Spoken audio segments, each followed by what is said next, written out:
নমস্কার, your internet school চ্যানেলে তোমাদের সকলকে স্বাগত। তো আজকে আমরা ক্লাস 8-এ রায়ান মার্টিন কোশ্চেন ব্যাংক অনুসারে মডেল সেট 1 এর কোশ্চেন অ্যান্সারগুলো সলভেশন করব। তো তার আগে বলে দিই যে তোমাদের যে কোশ্চেন প্যাটার্ন ছিল আগে, অর্থাৎ 15, 25, 70, সেটা পরিবর্তিত হয়ে 30, 50, 70-এ পরিণত হয়েছে। তো সেই অনুসারে দেখো তোমাদের 50 নম্বরের জন্য একটা প্রশ্ন কাঠামো দেয়া আছে, সেটা তোমরা দেখে নাও। তো চলে আসছি কোশ্চেন অ্যান্সারে। তো প্রথমে বলেছে 1 পৃথিবীর আবর্তনের জন্য যে বল কোনো বস্তুর দিক বিক্ষেপ ঘটায় তাকে বলে ড্যাশ। উত্তরটা হবে কোরিওলিস বল। তারপর 2 সূর্যের আলো মকরক্রান্তি রেখার ওপর লম্বভাবে পড়ে ড্যাশ তারিখে। উত্তরটা হচ্ছে 22শে ডিসেম্বর। 3 ঘূর্ণাবর্তের কেন্দ্রে যেখানে বায়ুর চাপ সব থেকে কম থাকে সেই অংশের নাম ড্যাশ। উত্তরটা হচ্ছে চোখ। তারপর 4 প্যারানা এবং প্যারাগুয়ে এই দুটি নদী মিলিত হয়েছে ড্যাশ শহরের কাছে। উত্তরটা হচ্ছে কোরিয়েন্ডেস। তারপর হচ্ছে 5 দক্ষিণ আমেরিকার পশ্চিমে জলবায়ু শীতল হওয়ার মূল কারণ ড্যাশ। উত্তরটা হচ্ছে ঠান্ডা পেরু বা হাম্বোল্ট হ্রদ। তারপর 1 পৃথিবীর দ্বিতীয় উচ্চতম সক্রিয় আগ্নেয়গিরির নাম লেখো। উত্তরটা হচ্ছে কটোস্প্যাক্সি। তারপরে হচ্ছে 2 জাপুরে কার উপনদী। উত্তরটা হচ্ছে ওরিনোকো। তারপরে হচ্ছে 3 আমাজন অববাহিকার আয়তন কত? আমাজন অববাহিকার আয়তন হচ্ছে 70,50,000 বর্গ কিমি। 4 গোধূলি অঞ্চল দেখা যায় কোন ধরনের অরণ্যে? এই অঞ্চল দেখা যায় দক্ষিণ আমেরিকার নিরক্ষীয় জলবায়ু ও চিরহরিত অরণ্যে। তারপর 5 সমগ্র পম্পাস অঞ্চলটি কোন দিকে ঢালু? সমগ্র পম্পাস অঞ্চল পশ্চিমে আন্দিজ পর্বতের পাদদেশ থেকে পূর্বে আটলান্টিক মহাসাগরের দিকে ঢালু। তারপর 6 পৃথিবীর শ্রেষ্ঠ গম রপ্তানিকারক দেশ কোনটি? আর্জেন্টিনায় এত বেশি পরিমাণে গম উৎপন্ন হয় যে এই দেশ পৃথিবীর শ্রেষ্ঠ গম রপ্তানিকারক দেশে পরিণত হয়েছে। তাহলে উত্তরটা কী হবে? আর্জেন্টিনা। তারপর 7 সবচেয়ে বেশি উঁচু আকাশের মেঘের গড় নিম্নতম উচ্চতা কত? উচ্চতা হচ্ছে 20,000 ফুট। তারপর হচ্ছে 8 মেঘের জলকণার ব্যাস কত? উত্তরটা হচ্ছে 0.02 মিলিমিটার। তারপরে হচ্ছে 9 শীতল পার্বত্য বায়ুর অন্য নাম কি? তাহলে শীতল পার্বত্য বায়ুর আরেক নাম হচ্ছে ক্যাটাবেটিক বায়ু। তারপরে হচ্ছে 10 পারানা প্যারাগুয়ে নদীর অববাহিকায় অবস্থিত সমভূমিটির নাম কি? পারানা প্যারাগুয়ে নদী অববাহিকায় অবস্থিত সমভূমিটির নাম হচ্ছে গ্র্যান্ড চাকো সমভূমি। তারপরে হচ্ছে 1 বৃষ্টিচ্ছায় অঞ্চল কি? প্রশ্নের জন্য উত্তরটা লিখলে হবে পর্বতের অনুবাদ ঢালে বৃষ্টিচ্ছায় অঞ্চল সৃষ্টির প্রক্রিয়া। শৈলক্ষেপ বৃষ্টিপাতে পর্বতের যে ঢালে জলীয় বাষ্পপূর্ণ বায়ু বাধা পেয়ে বৃষ্টিপাত ঘটায় তাকে প্রতিবাদ ঢাল বলা হয়। অন্যদিকে পর্বতের বিপরীত ঢালে যেখানে কম বৃষ্টি হয় সেই ঢালকে অনুবাদ ঢাল বলা হয়। প্রতিবাদ ঢালে প্রচুর বৃষ্টিপাত ঘটানোর পর পর্বত অতিক্রম করে বায়ু যখন পর্বতের অনুবাদ ঢালে পৌঁছায় তখন বায়ুতে জলীয় বাষ্পের পরিমাণ কমে যায় এবং নিচে নামার ফলে ওই বায়ু আরও উষ্ণ হয়। উষ্ণতা বৃদ্ধির ফলে বায়ুর জলীয় বাষ্প ধারণ ক্ষমতা বৃদ্ধি পায় ও বায়ু অসম্পৃক্ত হয়ে পড়ে। সেই কারণে পর্বতের অনুবাদ ঢালে বৃষ্টিপাত খুব কম হয়। একেই বৃষ্টিচ্ছায় অঞ্চল বলা হয়। পশ্চিমঘাট পর্বতের পূর্ব ঢাল অর্থাৎ দাক্ষিণাত্য মালভূমি, উত্তর পূর্ব ভারতের খাসি পাহাড়ের উত্তর ঢালে অবস্থিত শিলং প্রভৃতি হল বৃষ্টিচ্ছায় অঞ্চলের উদাহরণ। তারপর 2 মেরুবায়ু শীতল কেন? মেরুবায়ু মেরুদেশীয় উচ্চচাপ বলয় 80 ডিগ্রি থেকে 90 ডিগ্রি উত্তর দক্ষিণ থেকে মেরুবৃত্ত প্রদেশীয় নিম্নচাপ বলয়ের দিকে প্রবাহিত হয়। পৃথিবীর এই 2 মেরুদেশীয় অঞ্চলে সূর্যরশ্মি সারা বছরই অত্যন্ত তীর্যকভাবে পড়ায় উষ্ণতা প্রায় হিমাঙ্কের নিচে থাকে। এই শীতল অঞ্চল থেকে মেরুবায়ু প্রবাহিত হয়, এই বায়ুও অত্যন্ত শীতল হয়। তারপর 3 দক্ষিণ আমেরিকার বেশিরভাগ জায়গা উষ্ণমণ্ডলের অন্তর্গত কেন? দক্ষিণ আমেরিকার উত্তর দিকে নিরক্ষরেখা আর প্রায় মাঝ বরাবর মকরক্রান্তি রেখা বিস্তৃত। অক্ষাংশগত অবস্থানের হিসেবে মহাদেশটির 70% উষ্ণমণ্ডলে, 20% নাতিশীতোষ্ণ মণ্ডলে এবং 10% শীতল নাতিশীতোষ্ণ মণ্ডলে অবস্থিত। 3.4 এস্টেনসিয়া কি? পম্পাস অঞ্চল পশুপালনের উপযোগী। এখানকার পশুচারণ ভূমিকে এস্টেনসিয়া বলা হয়। অধিবাসীরা প্রধানত মাংস এবং দুধের জন্য পশুপালন করে। এই অঞ্চলের পূর্ব দিকে বেশি বৃষ্টিপাতযুক্ত অঞ্চলে গবাদি পশু ও দক্ষিণ পশ্চিমে কম বৃষ্টিপাতযুক্ত অঞ্চলে ভেড়া পালন করা হয়। তারপর 4.1 বায়ুচাপ বলয়ের স্থান পরিবর্তন হয় কেন? বায়ুচাপ বলয়ের স্থান পরিবর্তন বা নিয়ত বায়ুর স্থান পরিবর্তন। বায়ুচাপ বায়ুর উষ্ণতার উপর নির্ভর করে এবং বায়ুর উষ্ণতা নির্ভর করে বিভিন্ন অক্ষাংশে সূর্যরশ্মির পতন কোণের উপর। সূর্যের বার্ষিক আপাতগতির অর্থাৎ রবিমার্গের জন্য একই অক্ষাংশে প্রতিদিন মধ্যাহ্নে সূর্যরশ্মির পতন কোণের মান এক হয় না, ফলে অক্ষাংশভেদে বায়ুর উষ্ণতার পরিবর্তন ঘটে, যার জন্য চাপেরও পরিবর্তন ঘটে। এই কারণে সূর্যের উত্তরায়ণের সময় বায়ুচাপ বলয়গুলি 5 ডিগ্রি থেকে 10 ডিগ্রি উত্তরে এবং দক্ষিণায়নের সময় বায়ুচাপ বলয়গুলি 5 ডিগ্রি থেকে 10 ডিগ্রি দক্ষিণে ক্রমশ সরে যায়। একেই বলে বায়ুচাপ বলয়ের সীমানা বা স্থান পরিবর্তন। এর সঙ্গে সঙ্গে নিয়ত বায়ুপ্রবাহ তার স্থান পরিবর্তন করে। তবে নিরক্ষীয় ও ক্রান্তীয় চাপ বলয়গুলি উত্তর দক্ষিণে বেশি সরে, মেরুবৃত্ত প্রাদেশীয় ও মেরুদেশীয় চাপ বলয়গুলির তুলনায় কম সরে। সাধারণত উভয় গোলার্ধে 25 ডিগ্রি থেকে 40 ডিগ্রি অক্ষরেখার মধ্যবর্তী অঞ্চলে এই প্রভাব বেশি দেখা যায়, কারণ স্থলভাগ ও জলভাগের অসম বণ্টন, পৃথিবীর আপাত পরিক্রমণ গতির ফল, সূর্যরশ্মির পতন কোণের পার্থক্য, ভূমিরূপের উচ্চতার পার্থক্য, নিরক্ষরেখা থেকে মেরু পর্যন্ত পৃথিবীর আবর্তন বেগের তারতম্য প্রভৃতি কারণে বায়ুচাপ বলয়গুলির স্থান পরিবর্তন ঘটে। প্রভাব: সূর্যের উত্তরায়ণের সময় নিরক্ষীয় নিম্নচাপ বলয় 5 ডিগ্রি থেকে 10 ডিগ্রি উত্তরে সরে যাওয়ায় দক্ষিণ পূর্ব আয়নবায়ু নিরক্ষরেখা অতিক্রম করে উত্তর গোলার্ধে প্রবেশ করে ও দক্ষিণ পূর্ব এশিয়ার দেশগুলিতে প্রচুর বৃষ্টিপাত ঘটায়। আবার এই সময় কর্কটীয় উচ্চচাপ বলয় উত্তরে সরে যাওয়ায় ভূমধ্যসাগরীয় অঞ্চলে গ্রীষ্মকাল শুরু হয়।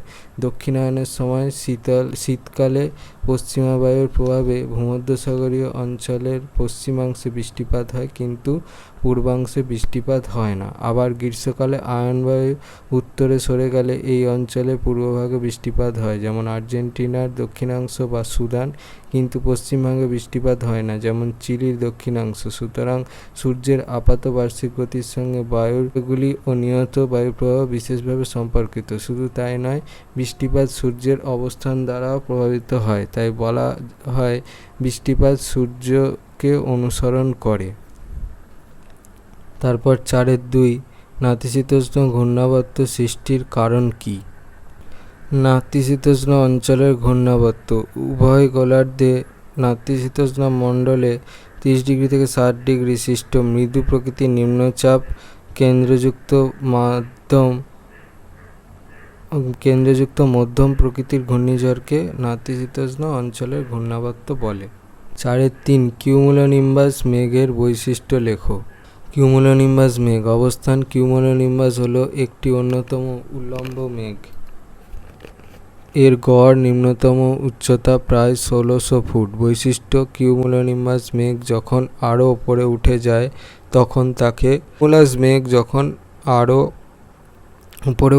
তখন তাকে কিউমুলোনিম্বাস মেঘ বলে। এই মেঘ ভূপৃষ্ঠ সংলগ্ন বায়ুস্তর থেকে প্রায় 12,000 ফুট উচ্চতা পর্যন্ত বিস্তৃত হতে পারে। এই প্রকার মেঘ অনেকটা গম্বুজের মতো দেখতে। এই মেঘ সাদা থেকে ধূসর ও কালো রঙের হয়। কালবৈশাখীর সময় এই মেঘ উত্তর পশ্চিম আকাশে দেখা যায়। এর উপর দিক চ্যাপ্টা ও তলদেশ প্রায় সমতল হয়। এই মেঘ থেকে প্রচণ্ড বজ্রবিদ্যুৎ সহ বৃষ্টিপাত হয় বলে এই মেঘকে বজ্র মেঘও বলে। আবহাওয়ার ওপর প্রভাব: কিউমুলোনিম্বাস মেঘ থেকে বজ্রবিদ্যুৎ সহ প্রচণ্ড ঝড় বৃষ্টি হয়। মাঝে মাঝে এই মেঘ থেকে শিলাবৃষ্টিও হতে দেখা যায়। তারপর 5.1 সেলভা অরণ্যের বৈশিষ্ট্য লেখো। সেলভা শব্দটি ল্যাটিন শব্দ সিলভা থেকে এসেছে, যার অর্থ অরণ্য। অবস্থান: নিরক্ষরেখার উভয় পাশে ব্রাজিলের আমাজন অববাহিকার 60%, পেরুর 30%, কলম্বিয়ার 10% এবং Guyana, Venezuela, Surinam, Bolivia, French Guyana প্রভৃতি দেশের উপকূলীয় সমভূমিতে সৃষ্ট নিরক্ষীয় চিরসবুজ অরণ্যকে সেলভা বলা হয়। বৈশিষ্ট্য: সারা বছর ধরে প্রচুর উষ্ণতা ও বৃষ্টিপাত পায় বলে এই বনভূমির গাছগুলি চিরসবুজ থাকে, তাই এই বনভূমিকে চিরহরিৎ বৃক্ষের বনভূমি বলা হয়। প্রচুর বৃষ্টিপাতের জন্য গাছগুলির দৈর্ঘ্য খুব বেশি হয়, এক একটি প্রায় 40 থেকে 50 মিটার বা তারও বেশি দীর্ঘ হয়। গাছের পাতাগুলি খুব চওড়া হয় ও গাছগুলি ঘন সারিবদ্ধভাবে দাঁড়িয়ে থাকায় সূর্যের আলো বনভূমির অভ্যন্তরে প্রবেশ করতে পারে না। এই জন্য সেলভা অরণ্যকে চিরগোধূলি অঞ্চল বলা হয়। বনভূমির তলদেশ থাকে অন্ধকারাচ্ছন্ন, স্যাঁতস্যাঁতে ও আর্দ্র এবং বিভিন্ন ঝোপঝাড় ও লতাপাতায় পরিপূর্ণ। বিভিন্ন প্রকার বৃক্ষের পাশাপাশি অবস্থানের ফলে এই বনভূমির কাঠ সংগ্রহে অসুবিধা দেখা দেয়। সেলভা অরণ্যভূমি পৃথিবীর 20% অক্সিজেন সরবরাহ করে, এই জন্য একে পৃথিবীর ফুসফুস বলে। প্রায় 2.5 লক্ষ পতঙ্গ ও 4 লক্ষ প্রজাপতি করা যায় না। 5.2 দক্ষিণ আমেরিকার জলবায়ুতে অক্ষাংশগত প্রভাব কতখানি? দক্ষিণ আমেরিকার উত্তর দিকে নিরক্ষরেখা আর প্রায় মাঝ বরাবর মকরক্রান্তি রেখা বিস্তৃত। অক্ষাংশগত অবস্থানের হিসেবে মহাদেশটি 70% উষ্ণমণ্ডলে, 20% নাতিশীতোষ্ণ মণ্ডলে এবং 10% শীতল নাতিশীতোষ্ণ মণ্ডলে অবস্থিত। তারপর 5.3 পম্পাসের কৃষিকাজ সম্পর্কে কি জানো? পম্পাস অঞ্চলের কৃষিকাজ। পম্পাস দক্ষিণ আমেরিকা তথা পৃথিবীর একটি অন্যতম কৃষি সমৃদ্ধ অঞ্চল। কৃষি পদ্ধতি: পম্পাস অঞ্চলে মূলত ব্যাপক কৃষি পদ্ধতিতে কৃষিকাজ করা হয়, যা মূলত যন্ত্র নির্ভর, তবে এখানে মিশ্র কৃষি ব্যবস্থারও প্রচলন রয়েছে। এই আধুনিক কৃষি পদ্ধতি অনুসরণ করার ফলে পম্পাস অঞ্চলে কৃষিতে উৎপাদনের পরিমাণ অনেক বেশি। কৃষির উন্নতির কারণ: বিস্তীর্ণ সমতল ভূমি। পম্পাস অঞ্চলে বিস্তীর্ণ সমতল ভূমি বাণিজ্যিক কৃষির জন্য আদর্শ। নাতিশীতোষ্ণ জলবায়ু, সমভাবাপন্ন জলবায়ু, পরিমিত উষ্ণতা ও পর্যাপ্ত বৃষ্টিপাত কৃষির সহায়ক। উর্বর মৃত্তিকা: জৈব পদার্থ সমৃদ্ধ উর্বর চার্নোজ মৃত্তিকা, নদীগঠিত উর্বর পলি ও লোয়েস মৃত্তিকা ফসল উৎপাদনের জন্য উপযুক্ত। জলসেচ: ভৌমজলের মাধ্যমে জলসেচের জন্য বা নদী থেকে জলসেচের জন্য হাওয়া কল ও পাম্প ব্যবহার করা হয়। বৈজ্ঞানিক পদ্ধতি মেনে জলসেচ করা হয়। মিশ্র কৃষি ব্যবস্থা: শস্য ও পশুজাত দ্রব্যের বিপুল চাহিদা থাকায় এই অঞ্চলে মিশ্র কৃষি পদ্ধতিতে চাষাবাদ করা হয়। উন্নত প্রযুক্তি: কৃষি খামারগুলি উন্নত প্রযুক্তিবিদ্যার সাহায্যে গড়ে উঠেছে বলে এখানে শস্য রাখার পাশাপাশি বড় বড় কৃষি যন্ত্রপাতি যেমন হারভেস্টার, থ্রেশার প্রভৃতিও রাখা হয়। এই সকল কারণে এখানে কৃষি ব্যবস্থা দ্রুত হারে বিকাশ লাভ করেছে। উৎপন্ন ফসল: গম এই অঞ্চলের প্রধান কৃষিজ ফসল। পশ্চিম দিকে ইয়া ব্লাঙ্কায় প্রায় 1100 কিমি দীর্ঘ স্থান জুড়ে গম চাষ হয়। গম উৎপাদনে আর্জেন্টিনা দক্ষিণ আমেরিকার দেশগুলির মধ্যে প্রথম এবং রপ্তানিতে পৃথিবীর 5ম স্থান অধিকার করেছে। এছাড়া এখানে ভুট্টা, যব, তিসি, অতসি, বার্লি, কার্পাস, তামাক, ইক্ষু, সয়াবিন, সূর্যমুখী, ভোজ্য তৈলবীজ, আপেল, নাশপাতি, হানি, চেরি, পিচ প্রভৃতি নানান রকম ফল, শাকসবজি এবং পশুখাদ্য, আলফালফা ঘাস প্রচুর পরিমাণে উৎপন্ন হয়। প্রচুর পরিমাণে দানাশস্য উৎপাদিত হয় বলে একে দক্ষিণ আমেরিকার শস্য ভাণ্ডার বলা হয়। তারপর 6.1 পৃথিবীর যে কোনো 3টি সামরিক বায়ু সম্পর্কে আলোচনা করো। সংজ্ঞা: যে সমস্ত বায়ুপ্রবাহ সারা বছর প্রবাহিত না হয়ে কোনো দিনের বা বছরের নির্দিষ্ট সময়ে কোনো নির্দিষ্ট স্থানে প্রবাহিত হয় সেই সমস্ত বায়ুপ্রবাহকে সামরিক বায়ুপ্রবাহ বলা হয়। যেমন মৌসুমী বায়ু, স্থলবায়ু, সমুদ্রবায়ু, অ্যানাবেটিক বায়ু ও ক্যাটাবেটিক বায়ু। সৃষ্টির কারণ: দিনের বিভিন্ন সময়ে বছরের বিভিন্ন ঋতুতে উষ্ণতা এবং বায়ুচাপের মধ্যে পার্থক্যের সৃষ্টি হয়। এই তাপ ও চাপের তারতম্যের জন্য সাময়িক বায়ুপ্রবাহের সৃষ্টি হয়। শ্রেণীবিভাগ। বায়ুপ্রবাহের স্থান, কাল ও প্রকৃতি অনুসারে সাময়িক বায়ুপ্রবাহকে প্রধানত 5টি ভাগে ভাগ করা যায়। সেগুলি হলো সমুদ্রবায়ু। সমুদ্র থেকে স্থলভাগের দিকে প্রবাহিত বায়ুকে সমুদ্রবায়ু বলে। উৎপত্তি: দিনের বেলা সূর্যের তাপে জলভাগের তুলনায় দ্রুত উষ্ণ হয়ে ওঠে। তখন স্থলভাগের বায়ু উষ্ণ প্রসারিত ও হালকা হয়ে উপরে উঠে গেলে নিম্নচাপ সৃষ্টি হয়। অপরদিকে জল স্থলভাগের তুলনায় শীতল হওয়ায় সেখানে উচ্চচাপ বিরাজ করে। ফলে দিনের বেলা সমুদ্রের উচ্চচাপ থেকে স্থলভাগে নিম্নচাপের দিকে অপেক্ষাকৃত শীতল আরামদায়ক সমুদ্রবায়ু প্রবাহিত হয়। গতি: সূর্য ওঠার কিছু সময় পর থেকে এই বায়ু বইতে শুরু করে এবং বিকালে ও সন্ধ্যের দিকে এর গতিবেগ বেড়ে যায়। বিকালে এই বায়ুর গতিবেগ ঘন্টায় 15 থেকে 25 কিমি পর্যন্ত হয়। কলকাতা, দীঘা, পুরীতে গ্রীষ্মকালে সন্ধ্যেবেলায় সমুদ্রবায়ুর প্রভাবে আরামবোধ হয়। স্থলবায়ু: স্থলভাগ থেকে সমুদ্রের দিকে প্রবাহিত বায়ুকে স্থলবায়ু বলে।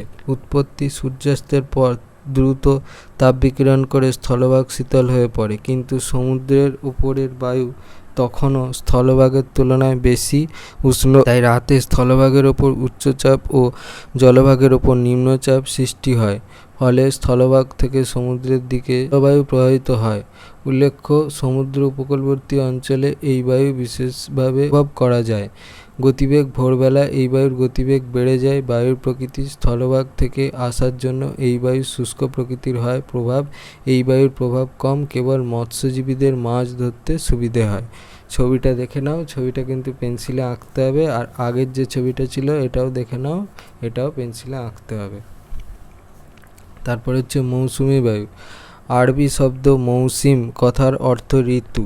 খ্রিস্টীয় প্রথম শতাব্দীতে অর্থাৎ 76 খ্রিস্টাব্দ মিশরীয় নাবিক হিপলাস মৌসুমি বায়ু আবিষ্কার করেন। মে জুন মাসে উত্তর গোলার্ধে অবস্থিত দক্ষিণ পূর্ব এশিয়ায় স্থলভাগ প্রচণ্ড উত্তপ্ত হয়ে উঠলে সেই স্থানে বায়ু উষ্ণ ও হালকা হয়ে ওপরে উঠে যায় এবং ওই স্থানে গভীর নিম্নচাপের সৃষ্টি হয়। তখন দক্ষিণ গোলার্ধে অপেক্ষাকৃত কম উষ্ণ দক্ষিণ পূর্ব আয়নবায়ু নিরক্ষরেখা অতিক্রম করে দক্ষিণ পশ্চিম মৌসুমি বায়ু রূপে ওই শূন্যস্থান পূরণ করার জন্য ছুটে আসে।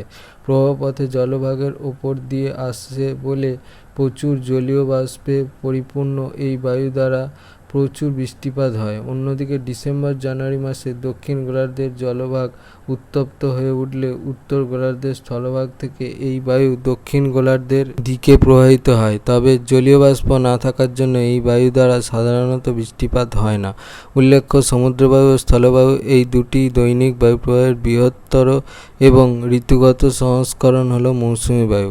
অ্যানাবেটিক বায়ু: দিনের বেলা সূর্যকিরণের প্রভাবে পর্বতের দুপাশের ঢালে উপরিভাগের বায়ু অধিক উষ্ণ হয়, কিন্তু উপত্যকার মধ্যবর্তী অংশের বায়ু ততটা উত্তপ্ত হতে পারে না। ফলে সেখানকার বায়ুতে উচ্চচাপ বিরাজ করে। অথচ পর্বতের পাদদেশ উষ্ণ থাকায় ওই অঞ্চল থেকে উষ্ণ ও হালকা বায়ু পর্বতের ঢাল বরাবর ঊর্ধ্বগামী হয়।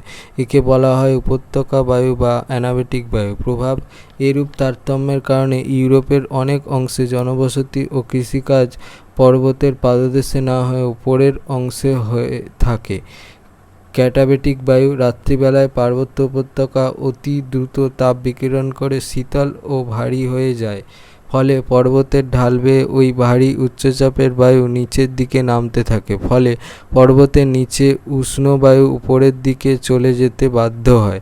এইরূপ বায়ু প্রবাহকে পার্বত্য বায়ু বা ক্যাটাবেটিক বায়ু বলে। তারপর 6.2 চিত্রসহ পরিচলন। ধন্যবাদ। বৃষ্টিপাত সম্পর্কে আলোচনা করো।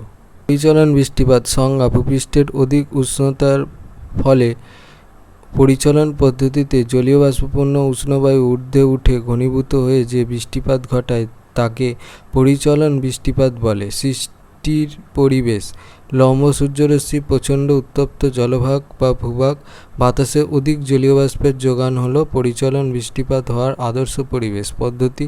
ভূপৃষ্ঠের যে সমস্ত অঞ্চলে জলভাগের বিস্তার বেশি এবং সূর্যরশ্মি প্রায় লম্বভাবে পড়ে সেখানে জলভাগ থেকে প্রচুর জলীয় বাষ্প বায়ুতে মেশে। এই জলীয় বাষ্পপূর্ণ উষ্ণ ও হালকা বায়ু ওপরে উঠে যায়। ওপরের শীতল বায়ুর সংস্পর্শে এসে এই বায়ুস্থিত জলীয় বাষ্প শীতল ও ঘনীভূত হয়ে ক্ষুদ্র ক্ষুদ্র জলকণায় পরিণত হয় এবং মেঘের সৃষ্টি করে। এই জলকণা পরস্পর যুক্ত হয়ে ক্রমশ বড় হয় এবং মাধ্যাকর্ষণ শক্তির টানে পরিচলন বৃষ্টিরূপে ভূপৃষ্ঠে ঝরে পড়ে। ছবিটা দেখে নাও।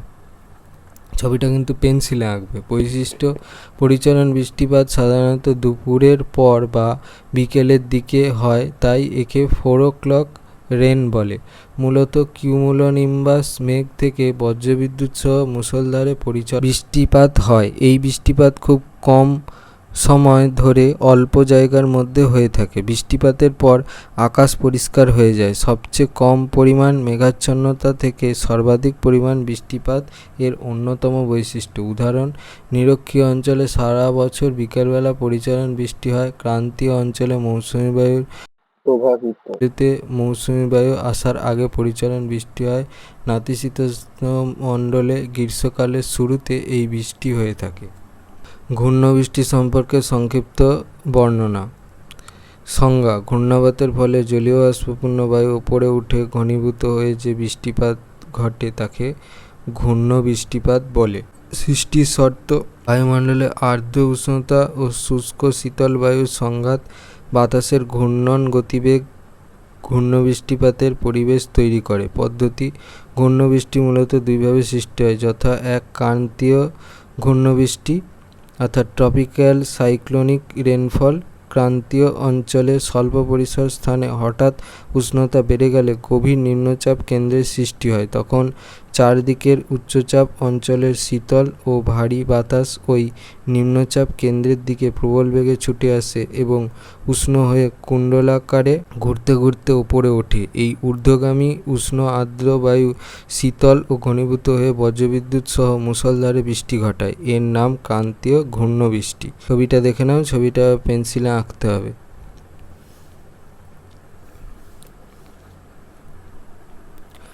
উদাহরণ: 2013 সালে ঘূর্ণবাত ফাইলিনের প্রভাবে প্রচুর বৃষ্টি হয়েছে। 2 নম্বর হচ্ছে নাতিশীতোষ্ণ ঘূর্ণবৃষ্টি।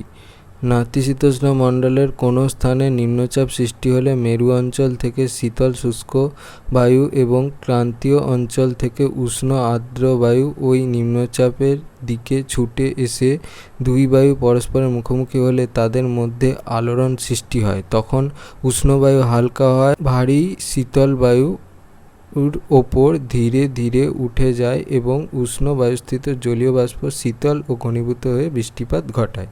এই বৃষ্টি নাতিশীতোষ্ণ ঘূর্ণবৃষ্টি নামে পরিচিত। মূলত নিম্বোস্ট্র্যাটাস ও অল্টোস্ট্র্যাটাস মেঘ থেকে ঝিরঝির করে বহুক্ষণ ধরে এই ঘূর্ণবৃষ্টি হয়। উদাহরণ: সাধারণত শীতকালে নাতিশীতোষ্ণ মণ্ডলের দেশগুলিতে এই বৃষ্টি দেখা যায়। হাতের 1. দক্ষিণ আমেরিকায় পম্পাস অঞ্চলের ভূপ্রকৃতি, নদ-নদী, জলবায়ু এবং স্বাভাবিক উদ্ভিদ সম্পর্কে আলোচনা করো। ভূপ্রকৃতি: পম্পাস তৃণভূমি মৃদু ঢালযুক্ত সমতল ভূভাগ। ভূমির ঢাল পশ্চিম থেকে পূর্ব দিকে। যুগ যুগ ধরে বায়ুবাহিত লোয়েস ও নদীবাহিত পলি মৃত্তিকার সঞ্চয় কার্যে এই সমভূমির সৃষ্টি হয়েছে। দক্ষিণ দিকে বেলে পাথরে গঠিত কিছু অনুচ্চ ঢিপি যায়। পশ্চিম অংশের ভূমি ঈষৎ ঢেউ খেলানো এবং গড় উচ্চতা প্রায় 500 মিটার।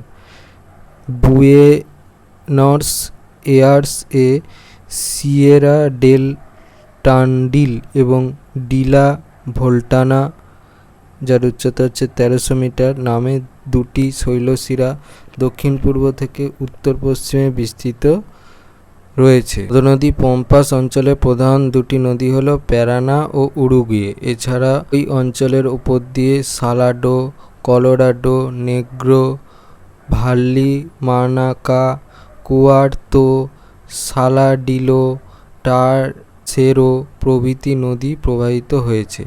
প্যারানা, প্যারাগুয়ে, উরুগুয়ে নদীর মিলিত প্রবাহ লা প্লাটা এই অঞ্চলের ওপর দিয়ে প্রবাহিত হয়ে আর্জেন্টিনা ও উরুগুয়ের মধ্যবর্তী অঞ্চলে প্রায় 300 কিমি থেকে 221 কিমি চওড়া রিও ডি লা প্লাটা নামে একটি বিস্তীর্ণ মোহনার সৃষ্টি করে অবশেষে আটলান্টিক মহাসাগরে পড়েছে। এই মোহনা অঞ্চলে একটি উৎকৃষ্ট মানের বন্দর গড়ে উঠেছে। জলবায়ু পম্পাস তৃণভূমি অঞ্চলে প্রধানত নাতিশীতোষ্ণ জলবায়ু দেখা যায়। সমুদ্রের নিকটবর্তী অঞ্চলে অবস্থিত হয় এখানকার জলবায়ু বেশ মনোরম ও আরামদায়ক। সমগ্র পম্পাস অঞ্চলের উত্তরাংশ উষ্ণ, দক্ষিণাংশ শীতল ও পূর্বাংশ আর্দ্র ও পশ্চিমাংশ শুষ্ক। তারপর হচ্ছে উষ্ণতা। গ্রীষ্মকালে ডিসেম্বর জানুয়ারিকার গড় উষ্ণতা থাকে প্রায় 20 ডিগ্রি সেলসিয়াস থেকে 24 ডিগ্রি সেলসিয়াস এবং শীতকালে জুন জুলাই এখানকার গড় উষ্ণতা থাকে প্রায় 8 ডিগ্রি সেলসিয়াস থেকে 10 ডিগ্রি সেলসিয়াস। গ্রীষ্মকালের তুলনায় শীতকাল দীর্ঘস্থায়ী হয়। বৃষ্টিপাত। এখানে বার্ষিক গড় বৃষ্টিপাতের পরিমাণ 50 থেকে 100 সেমি। পূর্ব উপকূলে বৃষ্টিপাতের পরিমাণ বেশি হয় বলে এখানে আর্দ্র পম্পাস এবং পশ্চিমে বৃষ্টিপাতের পরিমাণ ক্রমশ কম হয় বলে এখানে শুষ্ক পম্পাস বলে। স্থানীয় বায়ুপ্রবাহ ও তুহিন। শীতকালে আন্দিজ পর্বত থেকে পেম্পেরো নামক শীতল স্থানীয় ক্যাটাবেটিক বায়ু এই অঞ্চলের মধ্যে দিয়ে প্রবাহিত হয়। স্বাভাবিক উদ্ভিদ। নাতিশীতোষ্ণ জলবায়ু ও স্বল্প বৃষ্টিপাতের জন্য কোনো বড় গাছের বনভূমির সৃষ্টি না হয়ে এই অঞ্চলে বিস্তীর্ণ তৃণভূমির সৃষ্টি হয়েছে। পূর্বভাগ আর্দ্র হওয়ায় ঘাসগুলি বড় এবং ঘনত্ব বেশি, কিন্তু পশ্চিমাংশে ঘাসের ঘনত্ব কম। বিস্তীর্ণ তৃণভূমির মাঝে বিক্ষিপ্তভাবে পপলার, ইউক্যালিপটাস প্রভৃতি বৃক্ষ দেখা যায়। এখানকার তৃণগুলির মধ্যে আলফালফা, লুমান, ব্রিজা, ব্রোমাস প্রভৃতি উল্লেখযোগ্য। 7.2 দক্ষিণ আমেরিকার পশ্চিমে পার্বত্য অঞ্চলের ভূপ্রকৃতি এবং পম্পাস সমভূমির বৈশিষ্ট্য লেখো। দক্ষিণ আমেরিকার বিভিন্ন অংশকে ভূপ্রাকৃতিক বৈচিত্র্য অনুসারে 4টি ভাগে ভাগ করা যায়। পশ্চিমে পার্বত্য অঞ্চল, উত্তর ও পূর্বভাগের উচ্চভূমি ও দক্ষিণের মালভূমি, মধ্যভাগ বিস্তীর্ণ সমভূমি, উপকূলের সমভূমি ও দ্বীপসমূহ। নিচে যে কোনো একটি ভাগ সম্পর্কে আলোচনা করা হলো। পশ্চিমে পার্বত্য অঞ্চল। দক্ষিণ আমেরিকার পশ্চিম উপকূল বরাবর, উত্তরে ক্যারিবিয়ান সাগর থেকে দক্ষিণে হর্ন অন্তরীপ পর্যন্ত প্রশান্ত মহাসাগরের উপকূল বরাবর প্রায় অবিচ্ছিন্নভাবে অবস্থান করেছে প্রায় 7200 কিমি দীর্ঘ আন্দিজ পর্বতমালা। এটি পৃথিবীর দীর্ঘতম পর্বতমালা এবং এর গড় উচ্চতা প্রায় 3600 মিটার। হিমালয়ের মতো আন্দিজ টার্সিয়ারি যুগে সৃষ্ট নবিল ভঙ্গিল পর্বতশ্রেণী। পশ্চিম থেকে পূর্বে 3টি পর্বতশ্রেণী নিয়ে আন্দিজ পর্বতমালা শুরু হয়েছে। এরা হলো যথাক্রমে কর্ডিলেরা অক্সিডেন্টাল, কর্ডিলেরা সেন্ট্রাল এবং কর্ডিলেরা ওরিয়েন্টাল। পর্বতশৃঙ্গ। আন্দিজ পর্বতশ্রেণীতে প্রায় 50টির ওপর সুউচ্চ শৃঙ্গ আছে। আন্দিজের সর্বোচ্চ শৃঙ্গ হল অ্যাকনকাগুয়া, প্রায় 6960 মিটার। এটি চিলিতে অবস্থিত। অন্যান্য শৃঙ্গগুলি হল Bonete 6872 metre, Illimani 6457 metre, Chimborazo 6272 metre, Cotopaxi 5896 metre প্রভৃতি। আগ্নেয়গিরি। আন্দিজের সর্বোচ্চ শৃঙ্গ অ্যাকনকাগুয়া হলো একটি মৃত আগ্নেয়গিরি। কটোস্প্যাক্সি ও চিম্বোরাজো হলো দুটি বিখ্যাত সক্রিয় আগ্নেয়গিরি। পর্বতবেষ্টিত মালভূমি। আন্দিজ পার্বত্য অঞ্চলে রয়েছে বেশ কয়েকটি পর্বতবেষ্টিত মালভূমি, যেমন বলিভিয়ার মালভূমি পৃথিবীর দ্বিতীয় উচ্চতম পর্বতবেষ্টিত মালভূমি, ইকুয়েডরের মালভূমি, অল্টিপ্লানো মালভূমি, পেরু মালভূমি প্রভৃতি। হ্রদ। আন্দিজ পর্বতে সৃষ্টি হয়েছে বেশ কয়েকটি হ্রদ, যেমন চিলি ও আর্জেন্টিনায় রয়েছে রাঙ্কো, টোডো, লস সান্টো, পেরুর জুনিন, বলিভিয়ার পুপো প্রভৃতি। পেরু ও বলিভিয়ার সীমান্তে অবস্থিত টিটিকাকা পৃথিবীর উচ্চতম হ্রদ। তারপর হচ্ছে গিরিপথ। আন্দিজ পর্বতের মাঝে মাঝে গিরিপথের সৃষ্টি হয়েছে। স্পাল্লাটা লা কুম্ব্রে পাস আর্জেন্টিনায় মেন্ডোজা শহর ও চিলির রাজধানী সান্টিয়াগোর মধ্যে সংযোগ রক্ষা করেছে। ধারণা: পম্পাস একটি স্পেনীয় শব্দ যার অর্থ বিস্তীর্ণ সমতল ক্ষেত্র বা প্রান্তর। আর্জেন্টিনার রাজধানী বুয়েনস এয়ার্স শহরকে অর্ধচন্দ্রাকারে ঘিরে থাকা উন্মুক্ত তৃণভূমি অঞ্চলই পম্পাস নামে পরিচিত। আর্জেন্টিনা সংলগ্ন উরুগুয়ের দক্ষিণ পশ্চিমাংশের কিছু এলাকাও এই অঞ্চলের অন্তর্গত। এখানকার তৃণভূমিগুলিতে প্রধানত পশুপালন করা হয় এবং এই পশুপালন ব্যবস্থা দক্ষিণ আমেরিকা মহাদেশের মধ্যে সর্বশ্রেষ্ঠ। অবশ্য বর্তমানে এখানে আধুনিক মিশ্র কৃষি পদ্ধতিতে কৃষিকাজ ও পশুপালন একসঙ্গে করা হয়। পম্পাসের পূর্ব ও মধ্যভাগের ঘাসগুলি বড় বলে বেশি সংখ্যায় গবাদি পশু এবং পশ্চিম ও দক্ষিণাংশের স্বল্প বৃষ্টিপাতযুক্ত ঠান্ডা জলবায়ুতে বেশি সংখ্যায় মেষ প্রতিপালন করা হয়। এখানকার তৃণভূমিতে গৌচো নামে এক আদিম জনগোষ্ঠী বসবাস করে। এরা প্রধানত পশুপালক ও যাযাবর জীবনযাপনে অভ্যস্ত। তারপরে বলেছে প্রদত্ত দক্ষিণ আমেরিকা রেখামানচিত্রে নিম্নলিখিত বিষয়গুলি উপযুক্ত প্রতীক ও নামসহ চিহ্নিত করে উত্তরপত্রের সঙ্গে জুড়ে। প্রথম পয়েন্ট বলেছে ল্যানোস সমভূমি, সেকেন্ড পয়েন্ট বলেছে কলোরাডো নদী, থার্ড পয়েন্ট বলেছে ভূমধ্যসাগরীয় জলবায়ু অঞ্চল, ফোর্থ পয়েন্ট বলেছে ব্রাজিলিয়া, আর ফিফথ পয়েন্ট বলেছে সেইকাস অন্তরীপ। প্রথমে হচ্ছে ল্যানোস সমভূমি, দেখে নাও ওই পোর্শনটা হচ্ছে ল্যানোস সমভূমি। কলোরাডো নদীটা দেখে নাও, তারপরেই দেখো পাশে আছে 3 নম্বর পয়েন্ট ভূমধ্যসাগরীয় জলবায়ু অঞ্চল। 4 নম্বর পয়েন্ট লেখা আছে ব্রাজিলিয়া। তারপরে দেখো 5 নম্বর পয়েন্ট দেওয়া আছে সেইকাস অন্তরীপ। আমাদের যদি ভিডিওটা ভালো লাগে তাহলে ভিডিওটাকে অবশ্যই লাইক করে দিও এবং আমাদের চ্যানেলটাকে অবশ্যই সাবস্ক্রাইব করে দিও। এই ধরনের ভিডিও নোটিফিকেশান চটজলদি পেতে হলে আমাদের চ্যানেলটাকে সাবস্ক্রাইব করার পাশাপাশি পাশে থাকা বেল আইকনে গিয়ে অবশ্যই ক্লিক করে দিও, যাতে করে ভিডিও আপলোড হওয়ার সাথে সাথে তোমরা তার নোটিফিকেশান পেয়ে যাও। আর দেখবে এই ভিডিওর ডিসক্রিপশানে আমাদের টেলিগ্রাম এবং হোয়াটসঅ্যাপ গ্রুপের লিঙ্ক দেওয়া আছে, সেখানে তোমরা চটজলদি জয়েন হয়ে যাও এই সমস্ত কোশ্চেন অ্যান্সার সলভেশনের পিডিএফ এবং বিভিন্ন সাজেশানের ফ্রি পিডিএফগুলো কালেকশান করার জন্য। তো আজকের মতো ভিডিওটা এই পর্যন্তই, দেখা হচ্ছে পরবর্তী ভিডিওতে।